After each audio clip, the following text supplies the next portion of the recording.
Hello everybody. Hello Professor Somen. During the course of the next few minutes in my video I will talk about the issues of banking sector in India. My video will cover the following topics: role of financial services in growth, the three phases of banking sector in India, the evolution of banking since 1930s, a few details of each of these phases of banking has gone through, the emerging issues, a few reforms put in place, and my conclusions on the road ahead.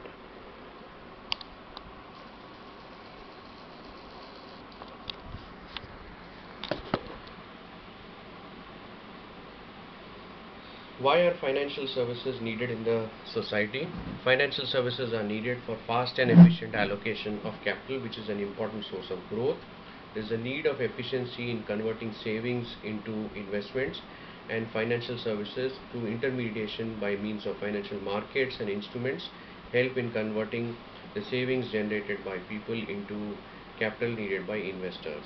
Now, banking is one such medium that provides that channelizes savings into investments and also helps generate interest out of the savings that people create. Now, according to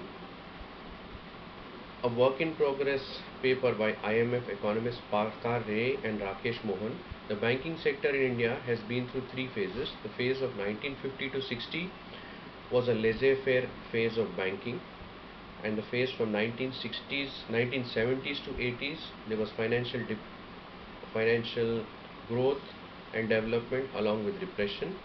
The phase of 1990s till date has been a phase of gradual and calibrated deepening and liberalization. Now, before we go into each of these phases, let us see the evolution of banking since 1930s in India. RBI was formed as a central bank in India in the year 1935.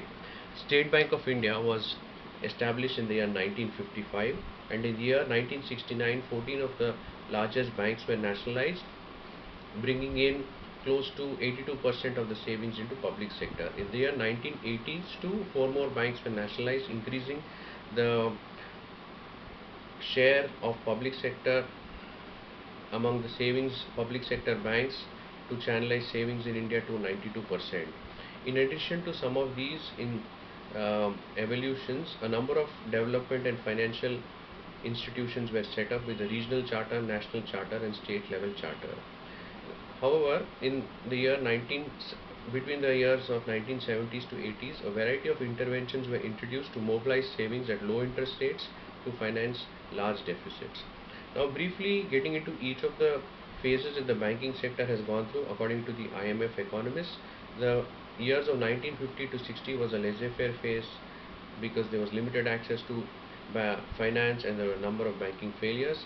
The years of 70s to 80s, regional rural banks were established to supplement channels of cooperative credit. The years of 80s, where there were symptoms of financial depression, there were administered interest rates, qualitative ceilings on credit, and there were high preemption of banks' investable resources crowding out private sectors. But the real growth or liberalization happened in the in 1990s with the backdrop of two committees set up to look into reforms in financial sector and banks. There was privatization of banks introduced to improve efficiency, innovation, and promote competition. The Surface Act was introduced in the year 2002 to hasten the process of credit recovery. The SLR and CRR was brought down to 21.5% and 4% respectively, and call money market was also set up. Now, what are some of the emerging issues in the banking sector considering given the phases that the banking sector has gone through and the reforms that have been taken place and the evolution of banking? Number one, the most important issue is the public sector banks still account for 70% of the assets, and according to RBI, only 42% of the profits are generated by public sector banks. Now, does this mean that the public sector banks are inherently inefficient, or is the bureaucracy intervention in their working further exaggerating this problem, or are they bogged down by societal norms? Is something that needs to be investigated. The second issue in banking is the deterioration of asset quality in public sector banks, and surprisingly this is not because of agriculture and small sector industries, but this is due to infrastructure and steel industries which themselves are going through a downtrend. Now, third issue in the banking sector is the financial inclusion has still eluded the poorest of the poor despite setting up of postal banks, small saving banks, and this is a major concern. The fourth issue that I would like to talk about is sectorial allocation of up to 40% in all commercial banks, 18% of which needs to go to agriculture, and the rest 7.5% needs to go to small sector banks. This seems to be dragging down the banks. Now, what are some of the reforms that have been put in place of late? Openings of no frill accounts, credit cards called for farmers called Kisan saving cards, engaging business correspondents for financial services, and licenses for payments bank and small sector banks are some of the changes that have been introduced of late. In conclusion, the commercial banks have seen improvement in all financial indicators except especially capital adequacy, asset quality, and earnings. The financial results of cooperative banks show some vulnerability, though they don't seem to be systemically large. The efficacy of payments bank and small savings banks in financial inclusion remains to be seen. I hope you found this video useful. Thank you. Have a nice day.